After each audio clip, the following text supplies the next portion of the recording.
Hey everyone, in this part of the podcast we're going to talk about the Black Library reveals that happened during the LVO 2025. How exciting, right Phil? You like the Black Library? You like the the Black Library? God, I can talk, I swear. Yeah, I do. Yeah, exciting stuff. Amazing. There we go. Well, good news everybody. The Black Library isn't just books. Sometimes there are miniatures made from those books. There are a multitude of famous examples about very, beloved and well-liked franchises within all of 40k, AOS, Heresy, etc. The ones they previewed at the LVO don't really feel like that at all. I have to be honest, I have no idea what any of this is. I have not read nor listened to any of the stuff concerning this. So Minka, Lesk and the Maleneth Witchblade are not anything I'm aware of. Phil, have you any idea what these are? I'm vaguely aware of them. This lady in the Astra Militarum was a White Shield in her first book during the fall of Cadia, and now she has been upgraded to, is it Captain status? I want to say, yeah, Captain Lesk. Yeah, so in the next book, she's obviously promoted because she has survived. Well done, her. So yeah, don't know anything about the books. I believe Tim, friend of the show, and often on the show. End of year quiz. Yeah, he's listened to them and said they're good. Well, there you go. A huge endorsement there. Check them out. Why won't you?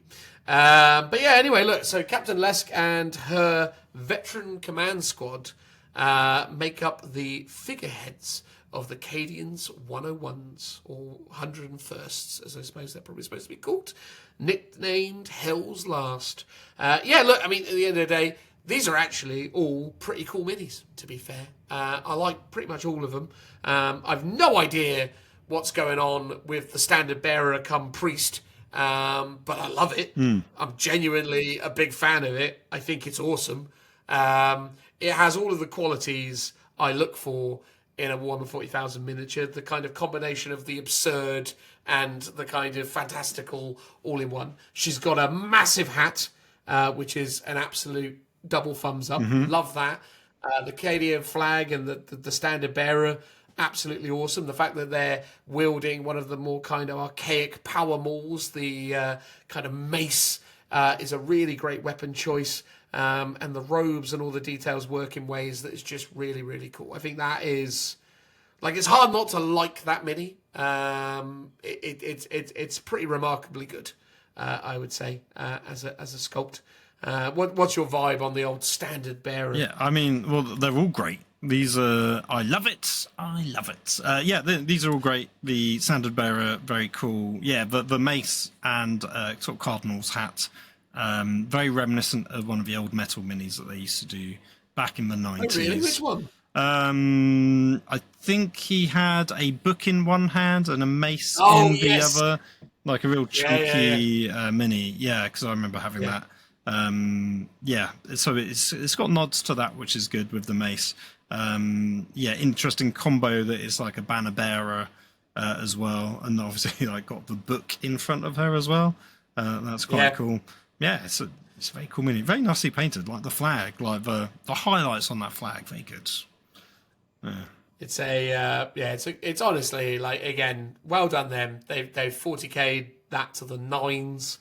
The Commissar mini, definitely one of my favourite Commissar minis. I'm gonna declare it Shy Commissar or In Trouble with Their Parents Commissar. It's kind of doing that kind of hands behind its back, sort of like shaking its shoulders in a like innocent, like, no, I didn't do it, kind of like sort of vibe. I see it more as Sneaky Commissar. He's walking up and down the ranks, hiding his axe behind him, ready to decapitate anyone that steps out of line, but he doesn't want people to know that he's got it on him, so he's sort of hiding it behind his back, like a bit, like, is there the absurdity of that statement that you're going to hide a power axe behind your back, like literally, like, what you got back there, Commissar? Oh, nothing at all. It's just a bunch of flowers for you. Glowing. Yeah, exactly. No, I felt like it had a very sort of like it's got a very sort of like timid sort of like, you know, like, I don't know, it gives me sort of like a toddler kind of getting told off about something where it's all like, or like being awkward in like a social situation where they're having to do something but really don't want to, like, you know, having to go up and give their grandmother a kiss or something. It's very much in that kind of vibe. But again, the thing that really escalates this model and makes it insane, obviously the pose is hilarious, the hat is great, it's a good hat, good quality hat, Games Workshop. Commissar should never, like, you should just delete that Commissar mini that you did for mainline Astra Militarum. It's terrible. This is what we're looking for. But I just love the absurdity of all the things. He's carrying a flipping humongous power axe. Like, the power axe is the best weapon to give a Commissar. Well, you've never seen them carry it before. So it's, again, it's just a new take on it. It's just great. Yeah. I love it. Like, all Commissars really should. I mean, it's just. He's got a bionic eye like Yarrick. He's like so young good. Yarrick. That's what he could be. Mate, honestly, like, it's really cool. Like, like Commissars when done right, this is that. It's just quintessential. Yeah, I love it. I absolutely love it. Burnt Face Man. I love Burnt Face Man. Yeah, he's great. I was going to reference the old cartoon by saying, no, I'm not, but, you know, I'm trying to be, you know, nice and not, you know, get banned or whatever. But yeah, like, Burnt Face Man is phenomenal. I also love the fact that Burnt Face Man is sort of not, you know, once bitten, twice shy. The fact that he's still... in a way, it'd be more impressive if it was a plasma gun. But I don't mind it being a melter gun. Melter guns just look better, personally. They're really brutal looking, and the pose is great. The fact he's on like a little tactical rock. Like, all of them honestly have really strong, great silhouettes. They're phenomenally painted, and they're just really gorgeously sculpted. Like, I know we yapped on for a long time with the Emperor's Children, kind of just saying how much we didn't like them. And I do worry sometimes that, do we just not like anything Games Workshop makes for 40k nowadays? But no, this is really good. This is a really good range. And I know... I can't fault it. I think it's genuinely fantastic. I mean, again, and the warrior with the las pistol and the knife, the kind of Celtic elements to it, where it's just... Yeah, the Scots lady, I assume. Yeah. It's a bit mad. I don't get it, because I don't know who the character is, and it feels a bit out of place. But at the same time, I'm giving it a pass, and it's like, it's still a cool mini.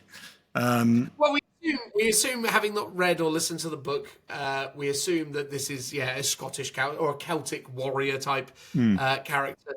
I'm reminded of an old series of Power Rangers that became a meme where one of the villains was kind of running through like all the different archetypes within Power Rangers. So they were like, the red one's the leader, the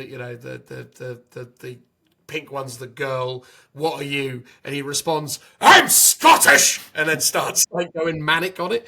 And I thought, that's brilliant. So that's kind of the vibe I've got for this.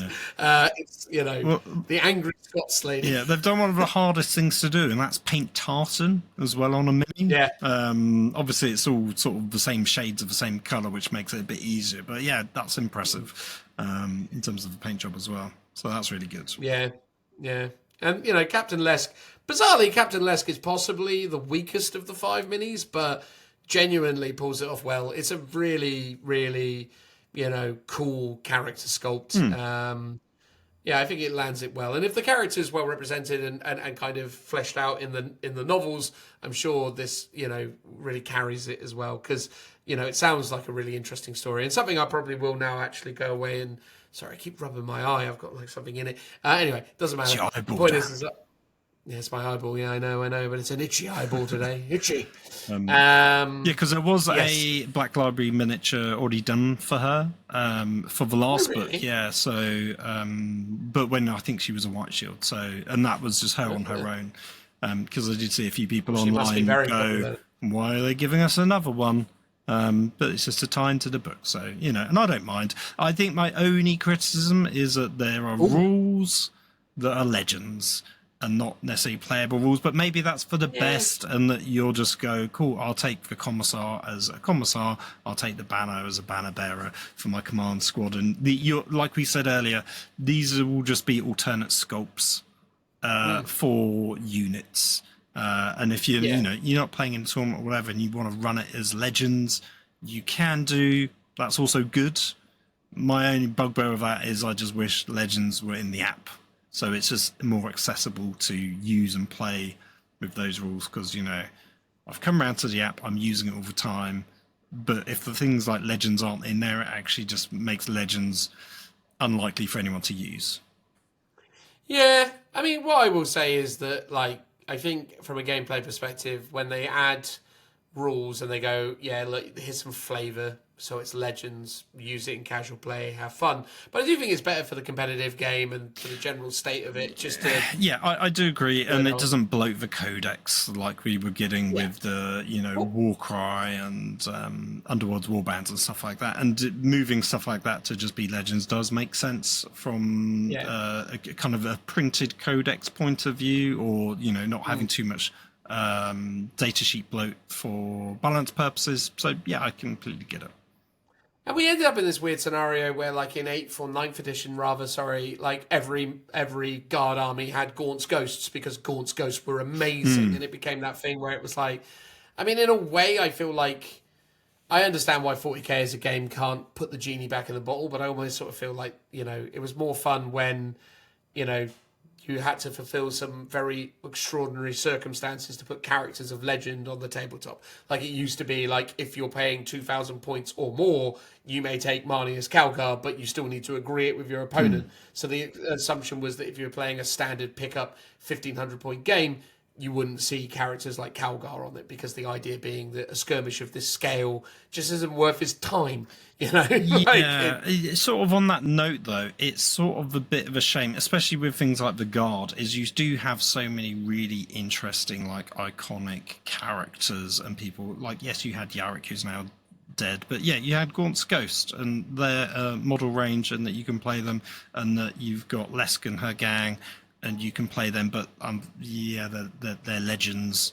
But in a way, by making them legends and not giving them actual units, ultimately you're just pushing people down the route of, there's Lord Solar Leonidas, and he's kind of the only one, and he's the one that everyone takes, and that kind of robs Guard of their variety of, interesting regiments and characters that you could be playing, because... one, they've gotten rid of a bunch of them, and then, the ones that they do produce that are new, they're like, oh, they're just legends for fun. It's like...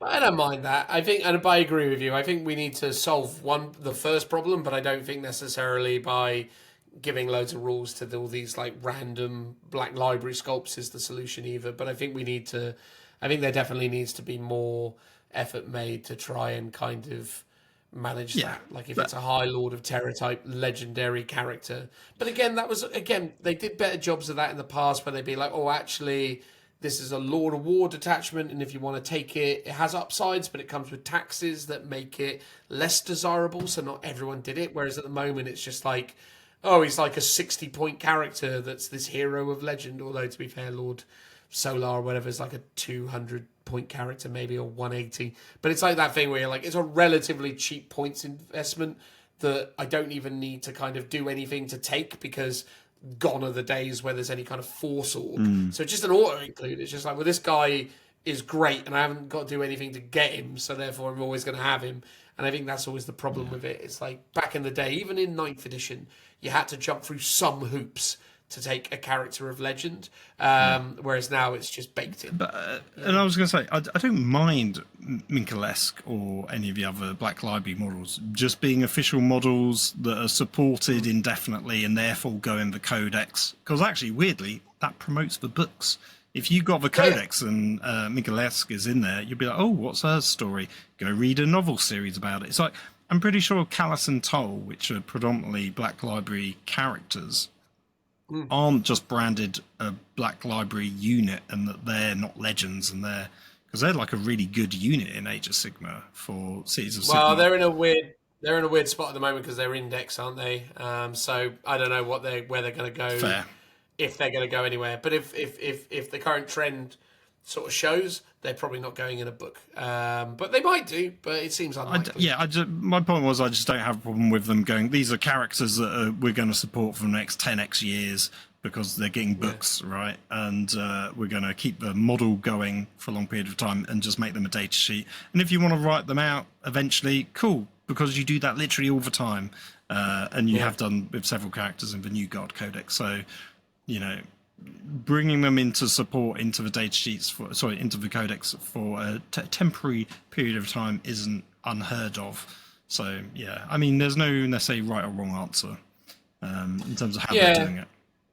I like the Regiment of Renown system that they run in AOS, and that's how they sort of deal with that, and how I think they're going to continue to manage it. So they kind of sit outside of the kind of printed literature and reside online, and they're just things that you can add in. They are sort of officially supported, and you can run them in events and stuff like that, but they don't have to live in the codex, I guess. And maybe that is an interesting way of going about it, because it's basically not quite Legends, but it's a good halfway house where it's like, we're not putting it in the codex, but it's fully supported. You can play them at events, so therefore people won't feel bad about it.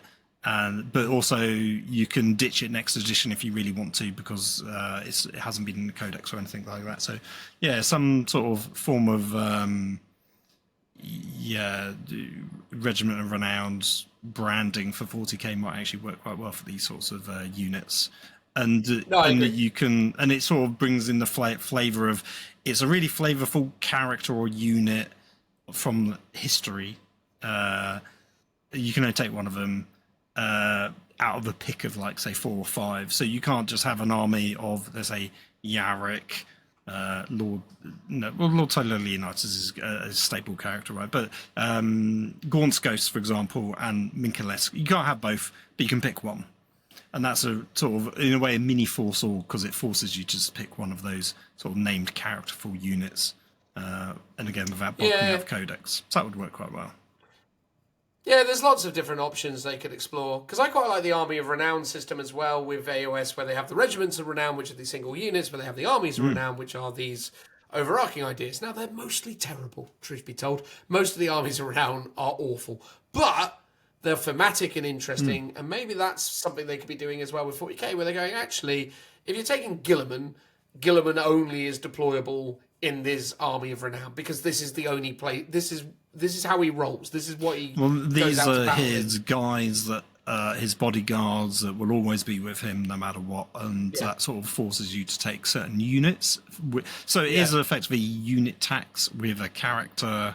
But quite often with those armies of renown, you can still take them just in a normal variety. You don't have to take that character only in that armies of renown, but it's like, here's the more thematic choice for that character. But it comes with specific rules for that specific setup, and that's how it works. And to me, it's almost like, but again, people, at the end of the day, 40k is the way it is now because people want to have their cake and eat it too. They don't want to have restrictions. They don't want to see their stuff die, and they don't want to, be tabled, basically. And that's probably an extension of point 2. But that's what they want, right? That's why the game is bloated with miniatures. It's why the points are so low, and it's why you play on terrain dense boards, so nothing can actually really, that's the thing. You play 3-hour games, and by the end of it, you tally up all your points, but still, in most instances, unless you've done something drastically wrong, you should have something on the table. 25 to 30% of your army is still left on the table. And that's sort of the design philosophy, it seems to it. But whatever. But look, I love that particular unit. I have no idea who Captain Lesk is, but I'm a little bit more aware today than I was yesterday, and I aspire to learn more, so I'm going to go away and actually listen to some of those books and see what all the hype's about. But love those minis. I'm not going to buy them because I don't have any aspirations to collect Guard at this moment in time, but I will probably look back on that decision in years to come and regret it, because these are fantastic.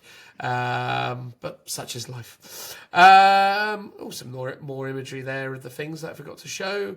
Hell's Last. Here we go. Now we have a dark elf assassin but not a Dark Elf assassin, because obviously this is the world of AOS, so I'm not even really sure what it is. It's not like a daughter of Khaine, is it? Well, yeah, she was a daughter of Khaine. Yeah, she's Maleneth Witchblade.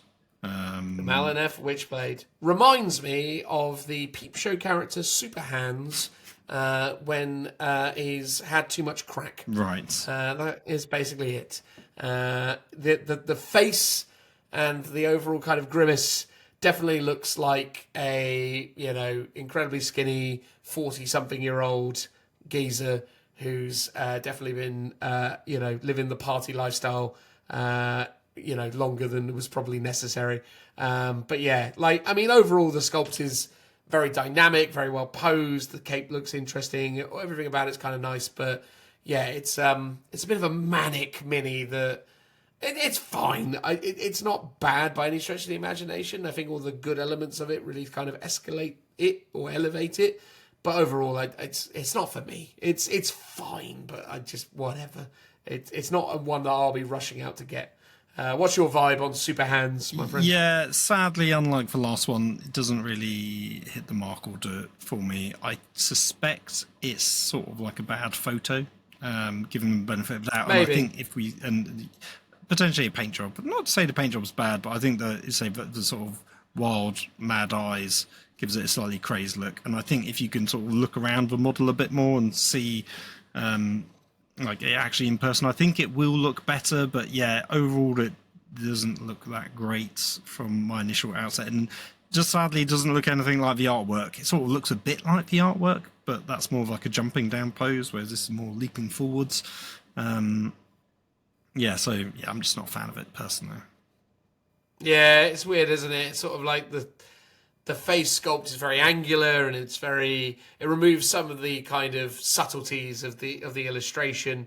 Definitely the illustrator that they brought in to do the front cover has obviously done a really good job of creating a really kind of cool looking pose, and it's a very well drawn illustration of the character. Yeah, this image just doesn't, this miniature just doesn't quite capture it. But again, could just be the paint job, could just be the photography.